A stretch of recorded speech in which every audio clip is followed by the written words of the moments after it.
What was the moment that you realized that you gotta like start changing your diet? You knew like something was up, because a lot of people for years, for decades, they keep eating the same thing, they keep living the same way, but then they're surprised when like diseases come or like they start facing health problems. Like, what was that moment for you? Yeah, well, I mean, it goes back to like when I was 12. I mean, just one day after school, I was watching a lot of motivational YouTube videos, like on the 10,000 hour rule, and it sort of just sold me on the idea that anything I really put my mind to and like actually put effort towards working towards, I could achieve. And at the time, I was really big into my football, soccer. So I thought, you know, why not just like commit in this moment to actually pursuing that? And I did for years. Like I was doing, you know, what was conventionally recommended. So like the conventional training of cone drills. I was like going to the gym even at 12. And like I was eating like what was considered a standy healthy diet, like having, you know, like all the vegetables, fruits, you know, some clean meats, all these things. But honestly, like I didn't see the results. I was working like definitely harder than, you know, anyone else my age in, you know, maybe in Melbourne, maybe in the world. Like I was working as hard as I possibly could, but I was just applying myself in the wrong areas.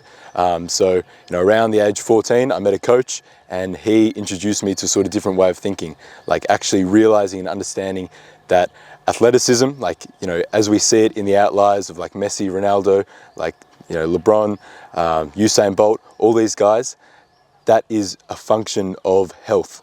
And like your potential in athleticism, like the ability to which you can actually adapt and express this like capacity to move and to be creative in a sport, is determined by health. So with that perspective change and actually like looking to address performance through the root cause, like through health as opposed to just treating the symptoms, just, you know, training to get the same numbers in the gym, training to like do the same skill moves or whatever through cones, I like had this whole new approach. And like one of the things was like actually diet. So, you know, I was introduced to like the raw animal foods, which, you know, in that whole philosophy of like addressing the root cause, these raw animal foods are the very foods which for like millions of years humans have evolved to like actually thrive on and to make, you know, use out of. Like it's only in like recent history that we've switched to a more agricultural, like industrial type diet, like with all the grains, breads, processed foods, and, you know, in sport performance, I guess, but like also just life in general. Like if you look around and you see the state of health, you see the state of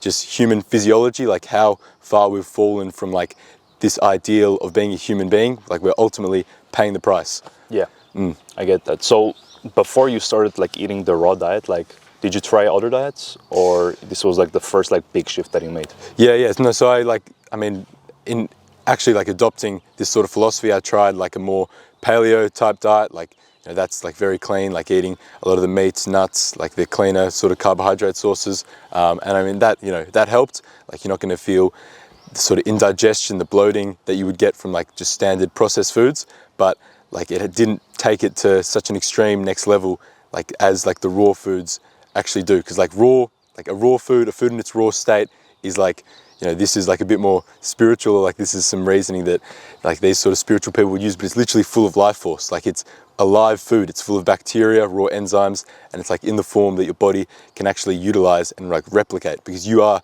made of raw food, like raw, I mean meat, it's the same thing. So yeah, like just the benefits I sort of felt with the raw foods was, I mean, the digestion is perfect. Like if you speak to anyone, I mean, I'm sure you've probably had like maybe just sushi, tartare, any of these raw things. Like when you eat them, you don't get any bloating, any indigestion. It like feels like it's assimilated perfectly into your body. And then, you know, you're going to feel greater energy, more stable like temperament, emotionally, all these sort of things. Like back to when I was like 12 and like sort of deciding to embark on the journey of, you know, professional sport, I was like a very anxious kid. Like I was anxious, frail, like insecure, all these sort of things, like lacked confidence. And that like genuinely is from a biological, like innate inadequacy, like because of, you know, the poisons I'd been exposed to throughout my childhood, namely through like medications and like low food quality, but then also just like a general deficiency in nutrients had like left me. And, you know, everyone, like in the modern day and age, like everyone's dealing with this to a degree, like just in terms of mental health. Like mental health is physical health. The brain is an organ of your body. So people don't really make that connection. But yeah, it's like what I was feeling in that time was absolutely due to that poor quality of health that I had. And then like in actually introducing the raw foods, the foods that, you know, we're designed to thrive on, that like we're compatible with, that give us like nourish us in ways that like these cooked processed foods, even like cooked processed animal foods, can't do. Like it literally took how I felt day to day and like how I feel now to a whole new level. Like now I'm, confident in myself. Like I'm, confident in any situation. Like I'm here by myself, solo traveling, like pursuing my business, bought a one-way ticket. I don't like necessarily have the money for the security of it, but because like on an unconscious level, my body knows I'm healthy. My body knows I have like everything I need to survive. I don't have like this stress nervous system that you get when you're deficient, when you're toxic. Yeah. I'm like actually, able to be in any of these like man-made situations, like have, get like hate comments on Instagram. I mean, even like people message me like maybe some death threats or like hope you die, like these crazy things. Like, but because I've got like that internal confidence which comes from like health. Yeah. Nothing can really like phase me in that aspect. I get that. So you're not even eating like cooked food at all. No, Everything raw. No cooked food. So yeah, like completely raw animal-based diet. So like raw eggs, raw milk, raw meats, obviously, like even raw chicken, even some like rotten meat. Obviously, it's like all got to be really high quality. Like you hear about food poisoning. Food poisoning is literally a poisoning of the body. So like low quality meat, like whether it be chicken, beef, that's been medicated and you're eating that. But yeah, all those like animal-based foods, and then also like a bit of fruit as a carbohydrate source, like along with the milk and raw honey, but then also like a little bit of vegetable juice, because like one of the key benefits of the raw diet is like you're actually detoxifying the body. So introducing the bacteria, the raw enzymes, you're allowing your body to facilitate all forms of detox via like the lymphatic system, like sweating out toxins, just excreting toxins, all those sort of things. And what that does to the body is like it makes the bloodstream, the digestive tract, slightly overly acidic. So in having the vegetable juices, it like neutralizes the pH to like what is more healthy and optimal. So that's a bit of a man-made fix to the man-made issue of just like toxicity in general, because I say like the animal-based diet is like, or the raw animal-based diet is like the healthiest and like most natural sort of thing, but then like adding in the vegetable juices is like a necessary tool, given our condition of like poor health in the modern day. I know like you've noticed a lot of benefits from like eating raw foods and stuff, but how's your experience been with like cooked food? Let's just say it's organic meat. Everything is organic, grass-fed, grass-finished beef, but you cook it. Like, do you feel like it doesn't align with your principles, or you feel like based on your perspective, it's still fine to eat it? Yeah, I mean, it's still, if you don't have that why and that reason to, I guess, be an outlier with your diet, which, I had that reason, that motivating factor. The cooked meats and like cooked eggs, all that stuff, it's still great. You're still getting animal nutrients. Like having a rare steak, that's better than nothing. You're still like not destroying and mutilating so many of the nutrients with the cooking process. But, like it's not going to take you to that next level, like, and allow your body to heal on the level that like a raw diet actually will. So, I mean, not to go on like too much of a tangent, but my qualification, like after finishing high school, is in iridology, which is like a alternative naturopathic health science, and that's like studying and observing the whole health of the body through the appearance of the iris. So like 250 nerves of the body all connect through the iris, and like they change the appearance of the iris. So like if you're sick and you have toxicity, that will show in how your eyes appear. And I was born with completely brown eyes, like full dark brown eyes, and that was like due to inherited toxicity. I'm not sure how it's showing up in this light, but like with actual lighting, it's now like a more greenish hazel color. And like that has literally changed in only the 4 years that I've been eating like raw foods and like acting on like my detox sort of protocols. So you're saying your eye color changed based on the diet that you ate? Yes. So there's only two like natural genetic eye colors. One is amber and one is like true clear blue. So amber's like a, like a lightish brown, but like a reddish, darkish reddish color. And like that's extremely rare to see, because, people have these dark eyes because of like, vaccinations and medications and just general poisons, weaknesses, even like emotional trauma can manifest in the appearance of the iris. And then like the true blue, like the clear, vibrant blue, is also extremely rare, because people like will have, I guess, deviations of that blue color again because of, toxicity, dysfunction. And then like green and like the brown and hazel that, I've got now is like sort of an in-between process. So like my underlying eye color is blue, and in 4 years I've gone from brown to green to hazel-ish, and then the next 4 years, even like locking in more, I mean, I'm expecting to have blue eyes. Yeah. So you're saying that basically since you've been eating the raw foods, like your eye color has been changed, correct? Yeah, correct. Have you noticed or seen any other people going through similar experiences? Yeah, no, for sure. Like lots of people on a similar diet to myself, it's called the primal diet. They experience similar things, and you know, iridology has been used as a diagnostic tool, like a lot in that alternative sort of health space. So people on this diet, like who actually, you know, do the due diligence of taking the photos first, and like actually seeing where the problems lie, like they are, you know, reporting greatly that over time, like they're seeing healthy changes. Does that change the way you see things, like your vision quality, or you haven't really noticed the difference? No, it doesn't change your vision quality, but like just in healing the body, you know, it will change how you see the world, you know, like how you experience the world is like limited to, you know, your senses and your subjective experience, the mind, whatever. But when you're in like a unhealthy state, a toxic, compromised state, you're going to be like perceiving stress, you know, all around you where there is none. Like I use the example of like the couple, like the woman might get mad at the man in the relationship for leaving the toilet seat up, but like innately, like in relation to our biology, to like how we've evolved to survive and like what we've evolved to recognize as a stress, like leaving the toilet seat up doesn't mean anything. So it's only because of like dysfunction and poor health that people today are attributing like meaning and like stress and like a threat to these subjective, like non-important things. And like that goes for anything, social media, just like people's opinions about yourselves, like all these sort of things. So like when you know, heal your eyes, you know, it doesn't necessarily change like your vision per se, like, you know, clarity of vision. I mean, I guess you can, you know, I didn't have poor eyes, but you know, you can heal your eyesight actually getting healthier. But you know, it will change how you experience the world. Like, and that's, I'd say, even more powerful. I think perception is definitely something that a lot of people get affected by based on how they were raised, the things that they put in their brain, how the things that they studied, their life experiences. And I feel like diet can definitely partake into that, like, you know, evolvement basically as you're like developing in a, you know, let's just say in your younger years. But do you feel like since you've been eating this diet, you've changed behaviorally too? Yeah, for sure. Like just going from like the poor health state, the anxious, stressed kid, and like actually getting like the nutrients I need and like being out in the sun, like living the life that is, you know, conducive to like a calm, healthy temperament. I mean, persona's changed completely. Like your personality is so much so contingent on like your health. Like, I mean, just in terms of testosterone, like that's something that's like easily understood, or like people have an idea around that. Like the high testosterone man is, you know, he's calm, confident, but he's also assertive. He also has like that, you know, aggressive side to him. And, you know, someone would say like in terms of personality, oh, he's got like a masculine personality. But no, what is that? He's got a healthy biochemical hormonal composition that like allows him to express himself as he's meant to as a man.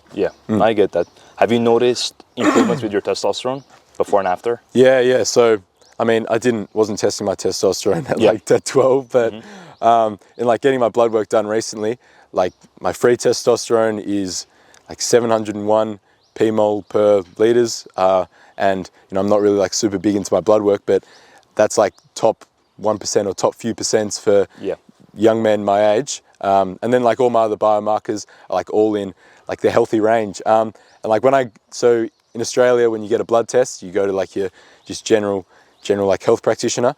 But to actually get the result, you have to go back to them. So they can, you know, see that you're healthy and like let you know if there's any big problems. And when I was like getting my results back, my doctor literally asked me like 3 times, "Are you taking any supplementation?" And I like had to keep telling him like, no, like I'm on this, you know, special diet. Obviously, like he's not going to understand it so well. He's like very what, raw foods? That's crazy. Yeah. He was like, well, even then he's like pretty chill to it. Like he's like, oh, okay, yeah, good for you. But like, you know, in the medical school of thinking, I should be dead. Like in the last 4 years, I should be in hospital on the brink of death. Like it's not possible that I'm standing here. And that's like, you know, one of the things that like has let me do well on social media recently, like since starting it up, is just, it's controversial. Like I'm doing something that's not really seen and not so common. But, you know, obviously for a good reason and everything. Of course, no, like a lot of people, they give a lot of advice that they've never really experienced, and you're sharing your journey. So I feel like before people like necessarily start trying the diet maybe you're sharing, or maybe the diet that I'm sharing, or whoever is else sharing, like a vegan diet. Yeah. I think they have to do their due diligence to, like, do research, properly, see like if they're actually, they can even evolve to it, or maybe start slowly, experiment with some stuff to see if you actually like it and if it actually benefits you. Because in the past, there's been times that I've tried different diets and absolutely just destroyed me. For example, last year I was having a carnivore diet for like, I was doing like a basic, my aim was to do it for a month. And then week 1 went by, I lost a lot of like, body fat. It was like water weight too. Week 2, it was like a bit more that, like I lost like a bit more strength and energy. Week 3, my testosterone was tanked. Yeah. And I was basically following the things that I seen online. Like people were saying, oh, like eat just butter, beef, like it's going to be great for your testosterone. And then I cut all the carbs. It was just cheese, meat, butter. And then I saw people saying that it helped with their testosterone. But for me, like my libido, everything was just destroyed. Like it was a night and day difference. And I didn't change anything. Everything was the same. Lifestyle, training. It was just the diet. Yeah. I just removed the carbs. I was just having all carnivore diet. And the moment I went back, started having, let's just say, some honey, fruits, and extra carbs like potatoes, that got fixed. So I feel like people need to be careful, because I was lucky that I didn't necessarily experience like a crazy, problem. But like if some people take it to extreme, like they can actually go through a lot of big problems. So no matter whoever is watching, I would suggest like they actually do their research no matter what they're eating, No, for sure. I mean, like the best way to understand everything is to like live it through experience. Absolutely. But then I say, like, whether you take on my approach to health, which most probably won't, but like, whatever you do in health, I think it's always good to,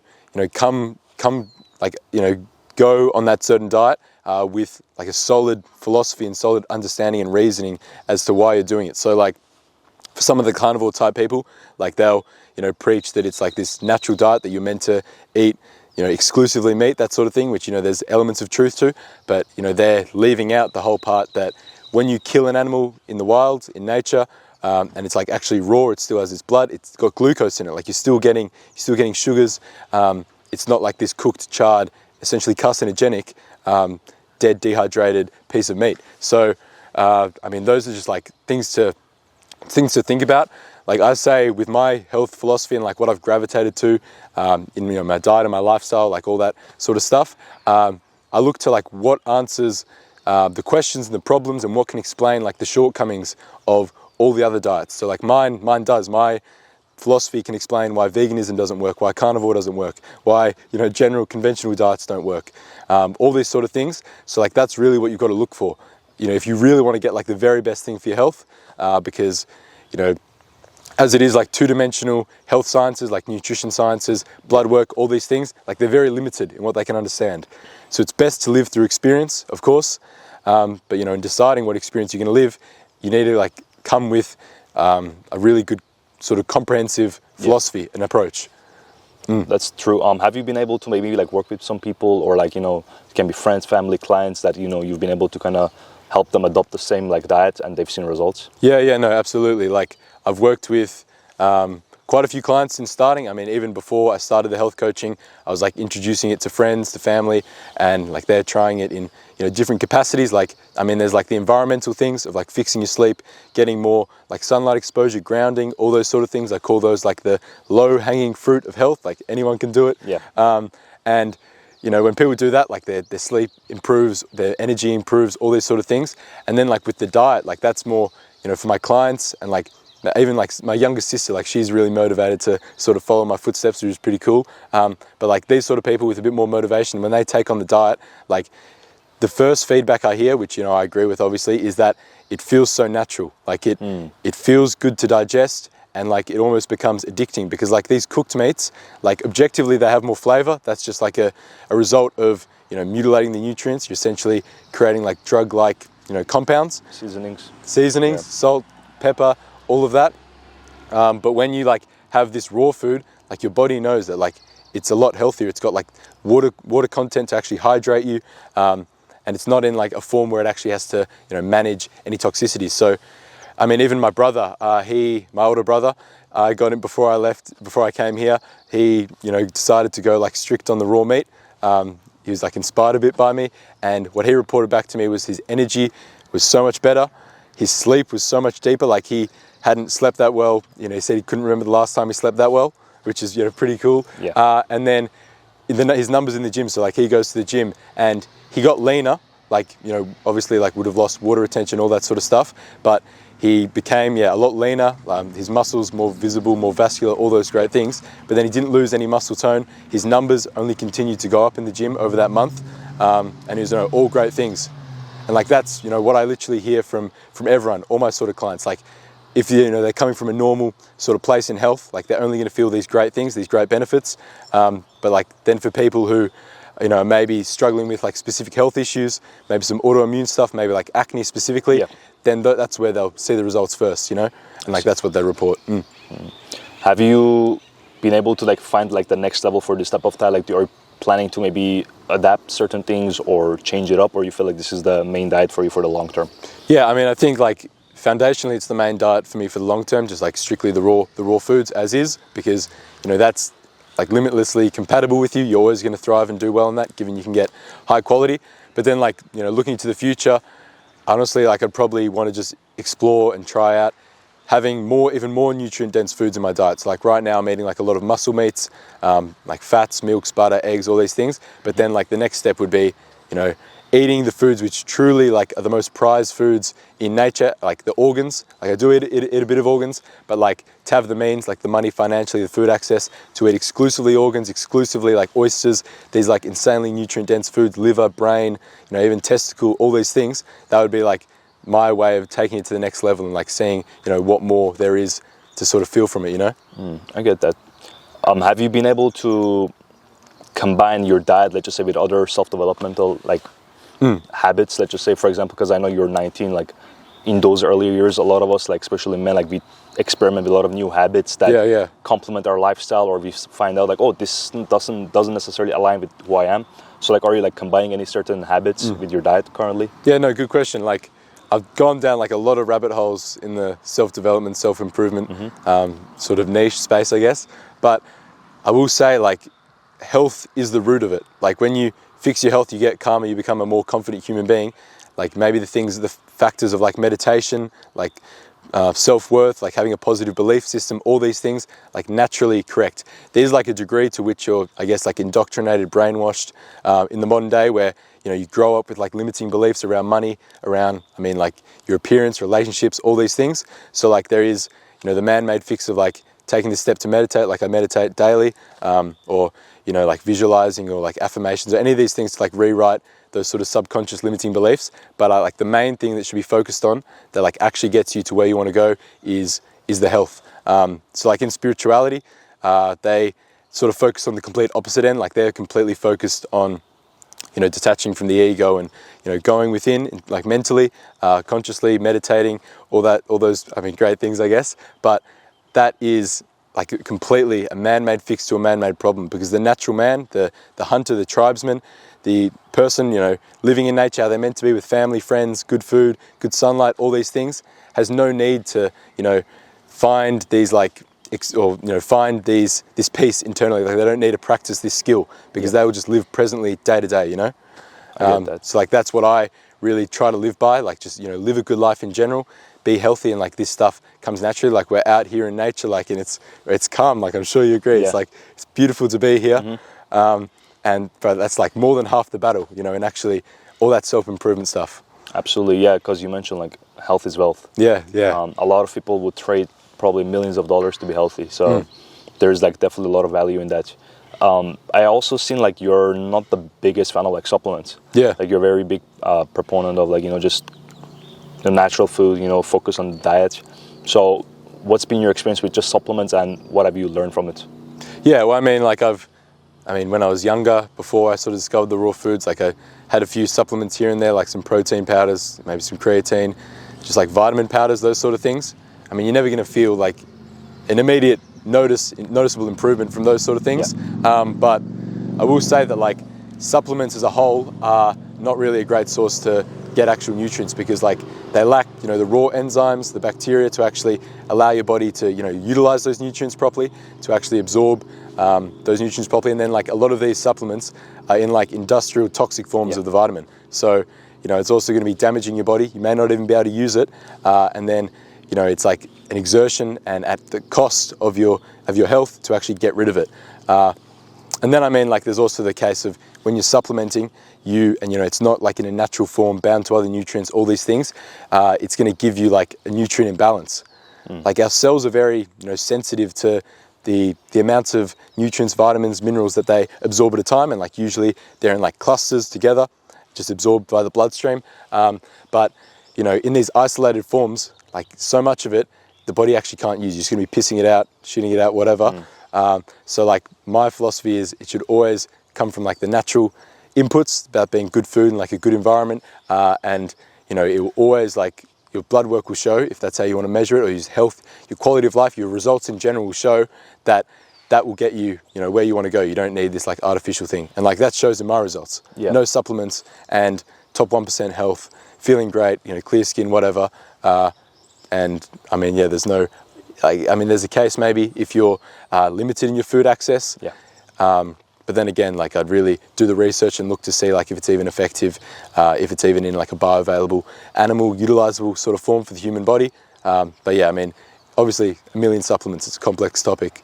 Yeah, absolutely. No, I feel like the supplement industry definitely is like a huge business, a huge industry, and there's a lot of money that people are making, and a lot of the times, unfortunately, they're not really giving people the right products. Most of the times they get scammed with the marketing aspect of it, and they're like, you know, like, it's organic, and you look at the ingredients, it's not. And a lot of the times it just doesn't serve it, or it just like doesn't really do anything. Like it's either have like a negative effect or it just doesn't do anything.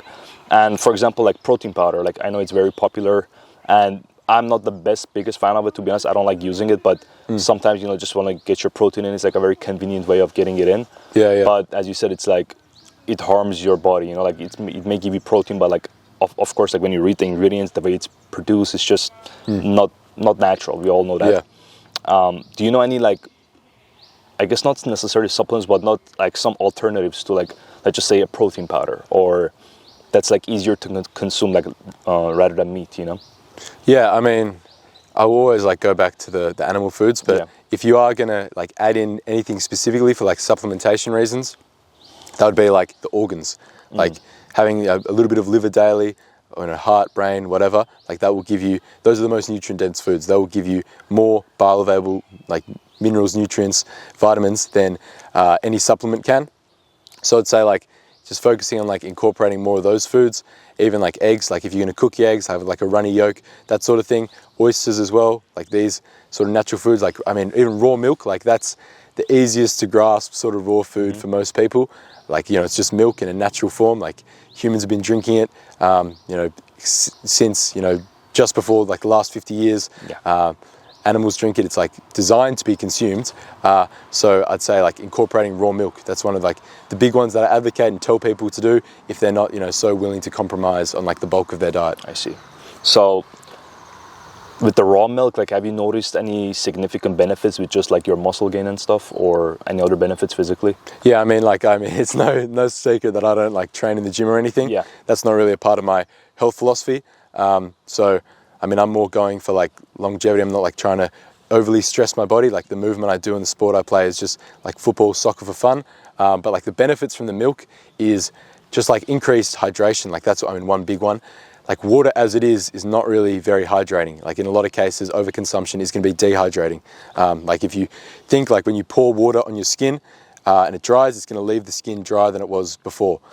So water without, like, you know, water H2O without minerals and nutrients actually bound to it is, you know, going to draw nutrients and draw minerals from the body, so you're just going to be pissing more out. So like milk, on the other hand, has all of those great things. It hydrates you. It's also a good source of protein, good source of raw fats, which is probably like the most important nutrient just for humans in general. They're like everyone's deficient in, like truly raw, unaltered fats. And then, I mean, obviously it's going to nourish your gut. It's got like healthy probiotics, bacteria that will, you know, improve your gut health, which improves detoxification, mood, you know, clear up your skin if you're struggling with acne, all these sort of things. I know you're a big fan of raw milk. So as you're saying, it's one of like the better protein sources for like, you know, muscle gain and stuff because of its just nutritional value, correct? Yeah. So I mean, obviously like the protein in it's very bioavailable, all the nutrients in general, but like as purely a gym supplement, I don't go to the gym myself. It's not really part of my health philosophy, but, you know, purely for the gym, one of the big benefits of raw milk is that it has a lot of growth factor, growth hormone, stem cells, these things that are actually going to like stimulate, you know, the muscular growth you're after in the gym. But that's only preserved if the milk isn't refrigerated below 6 degrees Celsius. So that's like a little bit, I'm not sure what that is in Fahrenheit, but that's a little bit above freezing level, because when it actually gets colder, all the growth factor stem cells are going to be destroyed and you're not going to get that same growth element. There's also raw colostrum, which is like the first milk produced by the mammal, you know, ahead of like the general raw milk, and that has like even crazier amounts of the growth hormone stem cells. So like, but going back to like supplements, if you do want to supplement for the gym and you do want to like get the bigger muscles and like get those, I guess, symptoms of adaptation, then, you know, that's definitely like one thing that you could think about. Yeah, raw milk is definitely popular in the Middle East because that's where I'm from, and I know a lot of people said great things about it, so I know there's like huge benefits for that. And you said something about hydration, and you said like drinking a lot of water is not necessarily the most optimal way to hydrate because a lot of nutrients doesn't really connect with it because you need to add something to it. So is that why people add electrolytes and, you know, salts? Yeah, exactly. So I mean, that's the reason why people will add electrolytes and, you know, other things to their water to make it more hydrating, because just as it is, you know, with the osmosis gradient, you need a certain amount of nutrients and minerals to actually let your cells and allow your cells to absorb it properly. Otherwise, it's going to be draining nutrients from you. It's going to be pissing out, you know, more minerals than you're actually getting, and it's going to leave you in a dehydrated state. Like if you pour water on your arm and like you leave it out in the sun, it's going to leave that skin, that part that you poured water on, more dehydrated than and like drier than the rest of the arm, because, you know, water on its own is H2O purely is a solvent, and it's actually going to like break down and draw out those minerals. So like milk is obviously a really great option for hydration. It's got all like all the same minerals, the same like great H2O content, but it's also got all the nutrients. So like your body can absorb it and utilize it so much better without any of those downsides. And like the same thing, you know, goes for blood, which, you know, also is like just an animal food. Like it's literally, you know, we've got it all throughout us and we can digest it super easily. Again, super hydrating.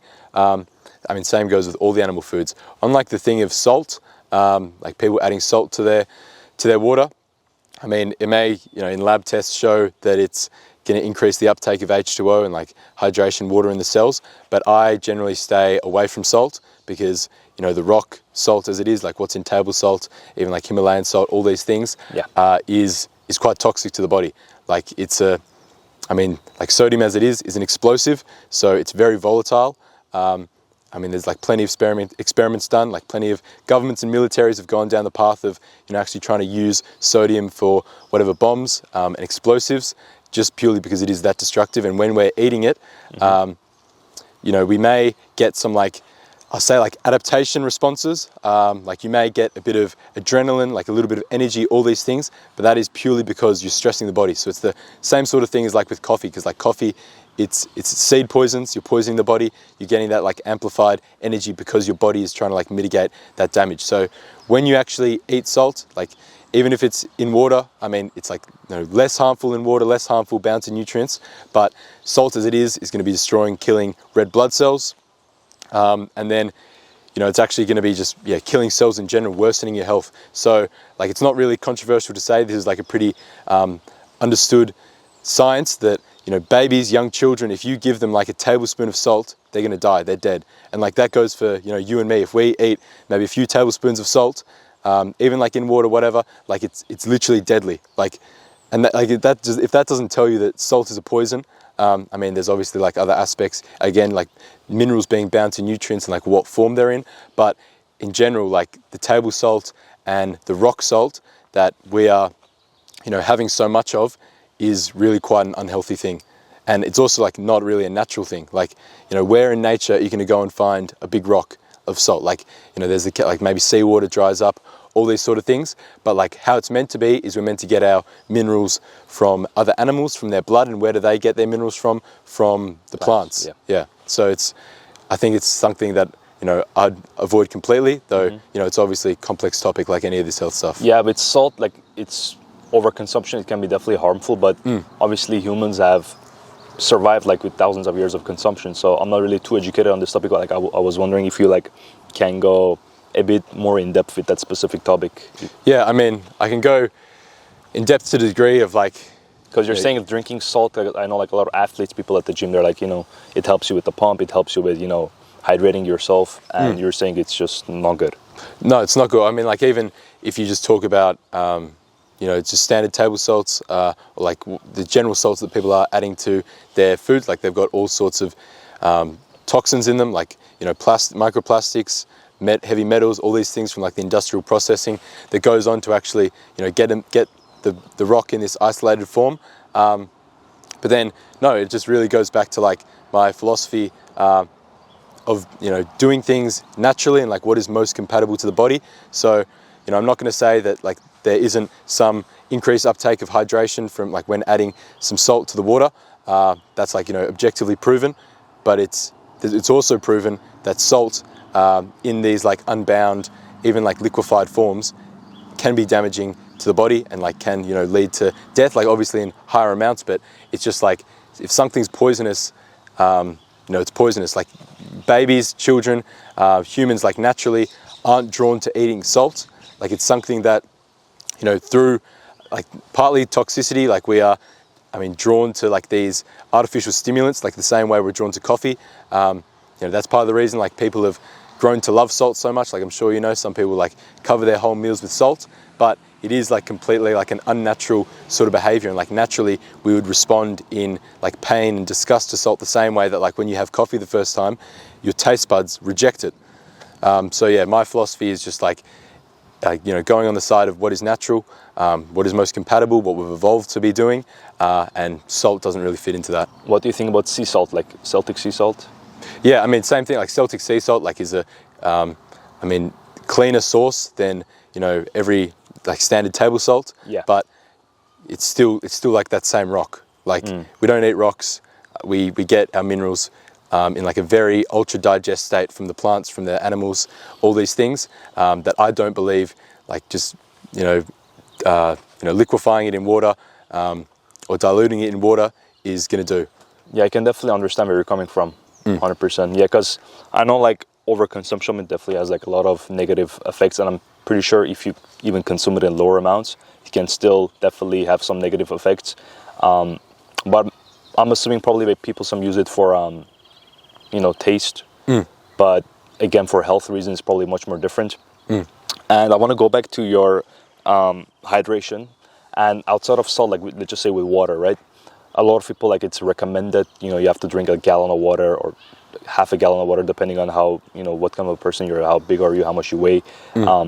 What do you think about that? Like, how do you properly hydrate yourself outside of meats and, you know? Yeah, no, that's all like bullshit. Like that whole understanding of like having clear urine, that has no real like scientific backing behind it. If your like urine is constantly clear, you're drinking that much water, like especially like that unbound water devoid of like any nutrients and like any, you know, bioavailable, you know, compounds in it to actually like hydrate your cells properly, it's just going to be draining you of nutrients. You're just going to be pissing out more than you're actually getting in. So like, yeah, for hydration, literally for me, it's just the raw foods, fruit juice is really good, like vegetable juice as well, when you're actually taking out the cellulose, like the indigestible fiber, it's in like that bioavailable form and like hydrates the cells really well with all the nutrients and even the sugars in it. But like, honestly, like I've gone in the last 4 years, I've gone months easily without drinking any water, you know, which people say like, bro, you should be dead. Very interesting. Of course, but like, honestly, when I'm eating the raw foods and like all the foods have water in it, have water content, but it's with the nutrients, it's in a structured form. Like I feel completely hydrated from all these things. And then there's also like, you know, the aspect and the misconception around hydration, which is like the false thinking and they're mistaking lubrication for hydration. So, you know, when people maybe have dry skin, you know, some doctors will recommend drink some water, hydrate your skin, all these things. It's like a lack of H2O. But what it really is like a lack of lubrication of like raw fats and the fatty compounds that our bodies are actually made out of. So like I opt to like have, you know, a lot of raw fats, like in the raw milk, raw butter, eggs, you know, fatty meats in general, avocado, all these things. And that's like, you know, that whole other aspect of hydration, which is a little bit misunderstood in the mainstream sort of way of thinking. Yeah, I definitely understand. Like, it's very interesting, you know, like I feel like obviously like fruits, meat, they all have like water. Yeah. They can to an extent hydrate you. But obviously humans, like, you know, after like 2-3 weeks, I don't know how long, depending on the time frame, most of the people can't survive without water. Yeah, well, me, I've survived months, bro. No, but let's Seriously. just say Yeah, after yeah. like if they don't necessarily eat the right foods. Oh yeah, of course, of course. Yeah, well, I mean, H2O, it's required, it's needed, but getting it in those like bioavailable, like more natural forms is so much better. I mean, like playing sport, I'll have like a bit more water. I'll add like the apple cider vinegar, the honey, just to like increase my liquid content, like cool down my whole system so much. But even then, like that's a little bit coming from a place of dysfunction, because humans naturally are meant to retain so much water and like stay so much more hydrated than what we do today. Like it's only like come about in the last 20, 30 years, this idea of like drinking like liters and liters of water a day. Before, it would be like hydrating from these, water containing foods. But then even then, like when you actually like optimize your cellular function and your body becomes like so much more efficient in energy production, like through the mitochondria and whatnot, you are not using so much water, and like you're not really like having that need for hydration. Like, coming from Australia, there's stories of when like the English, they came to Australia and they colonized, and they kidnapped essentially like a lot of the young Indigenous Aboriginal Australian children, and they kept to essentially indoctrinate them into like the English British way of thinking, like speaking English, going to school, all these sort of things. And like there's a lot of stories, and like it was in newspapers, all these things, like these young children, like maybe 5 or 6, they would run away from like their captors essentially, and they would survive, and like they would go great distances, like literally hundreds of kilometers, only getting like tiny amounts of liquid and water from like root plants, and then some like succulent plants. So like they are actually so much more efficient just cellularly, just like in terms of the function of their body, in like maintaining that liquid. Like they weren't dehydrated in the sun, they thrive in the sun. Like their bodies are well adapted. The sun is like a free energy source. But people today, like you're in a hot climate, like I mean anywhere around the world, you got tourists like just chugging, sculling water because like they're sweating it all out, and like they're dehydrated, they're hot, all these things. And that is, like ultimately just one of the also flaws of like the modern man and their poor health condition. 100%. With sunlight, I think it's one of the most underrated, health tools that we can use, and it's free. It's free, bro. It's crazy because a lot of people are not, utilizing it. It provides so many benefits, I would say, mentally, spiritually, and physically. Everything, brother, yeah. But I would say, especially with your philosophy on, hydration and just your health, I would say it would be a great idea to kind of like document it more. Yeah. To kind of put it more out there, maybe like in longer form content, YouTube videos, and also like just say Instagram Reels, stories. Yeah, I feel like a lot of people, when they see the behind the scenes and like over time, like your journey and your progress with how you live basically, and how you eat and how you train, I feel like a lot of people can, start, kind of joining your, your ideology, your philosophy on health and diet. Yeah. And I feel like a lot of the times when somebody comes with like a new ideology, a lot of people tend to reject it.